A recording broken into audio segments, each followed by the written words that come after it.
గురుగారు, సింహరాశి వారికి ఈ వారంలో అదృష్టం కలిసొచ్చే సూచనలు ఉన్నాయా అండి?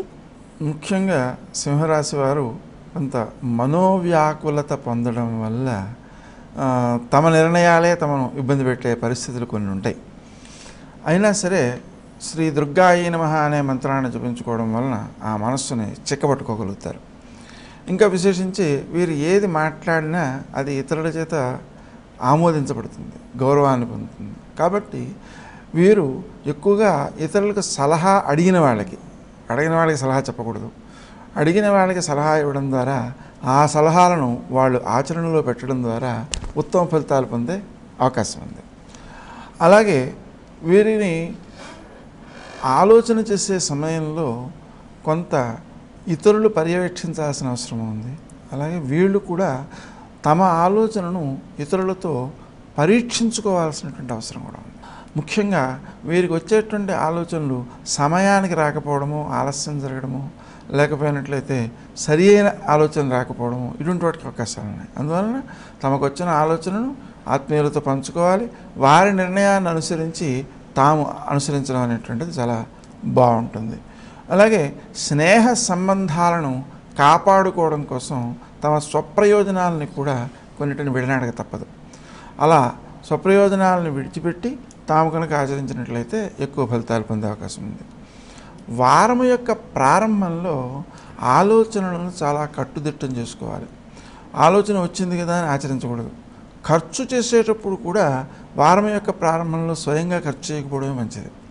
ఒకవేళ చేతిలో డబ్బులు పెట్టుకున్నా అవి పూర్తిగా వ్యర్థమైపోయే అవకాశాలు కూడా ఉంటాయి. అందుకని వీలైనంత వరకు ఆత్మీయుల ద్వారా ఖర్చు చేయడం అనేటువంటిది ఎక్కువ మేలు చేసేదిగా ఉంటుంది. ఇక తండ్రికి సంబంధించి కొంత ఆరోగ్యపరమైన ఘర్షణ వచ్చే అవకాశం ఉంది. అందువలన సుమంతో శ్రీ కార్తవీర్యార్జునాయ నమః అనే మంత్రాన్ని ఆర్థిక విషయాల్లోనూ ఆరోగ్య విషయాల్లో క్రీం అచ్యుతానంత గోవింద అనేటువంటి మంత్రాన్ని జపించుకుంటూ ఉండడం చాలా శ్రేయస్సుని కలగజేస్తుంటుంది. అలాగే వృత్తి స్థానంలో అభివృద్ధికి అవకాశాలు ఉన్నాయి. అక్కడ చేసేటువంటి పనులు అందరినీ ఆకట్టుకునేవిగా ఉంటాయి. అందువలన మీరు చాలా తెలివైన వారు అనేటువంటి భావన కూడా ఇతరులకు కలుగుతుంది. అందువలన పై అధికారుల నుంచి వచ్చేటువంటి ఆదరము, అలాగే అనుకూలత అభివృద్ధికి దోవతీసే అవకాశం ఉంది. అలాగే రావలసిన సొమ్ము చేతికి వచ్చే అవకాశం ఉంది. అది కూడా గతంలో అప్పులు ఇచ్చినవి రావచ్చు, లేదా ప్రభుత్వానికి మనం ఎక్కువగా చెల్లించేసినప్పుడు అవి మళ్ళీ మనకి వెనక్కి వస్తుంటాయి.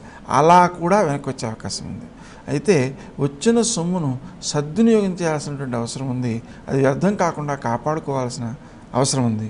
అందువలన సురక్షిత ప్రదేశంలో ఉంచడంతో పాటుగా సుమంతో శ్రీ కార్తవీర్యార్జునాయ నమః అనే మంత్రాన్ని జపించుకుంటే అది వ్యర్థం కాకుండా కాపాడుకోగలుగుతారు. సింహరాశి వారు పఠించవలసిన స్తోత్రాలు ఏవండి? మహాలక్ష్మి ధ్యానం చేసిన లేదా లక్ష్మీ అష్టోత్తరం చదువుకున్న ఐశ్వర్య సిద్ధి విశేషంగా ఉంటుంది. ఆలయ సందర్శన క్రమంలో ఏ దేవీ దేవతలను దర్శిస్తే మంచిదంటారు?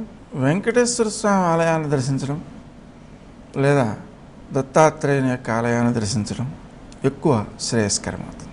సింహరాశి వారు చేయవలసిన దానాలు ఏవండి? సింహరాశిలోనే రాహు సంచారం జరుగుతుంది. మినువులు దానం చేస్తే ప్రశాంతత చేకూరుతుంది.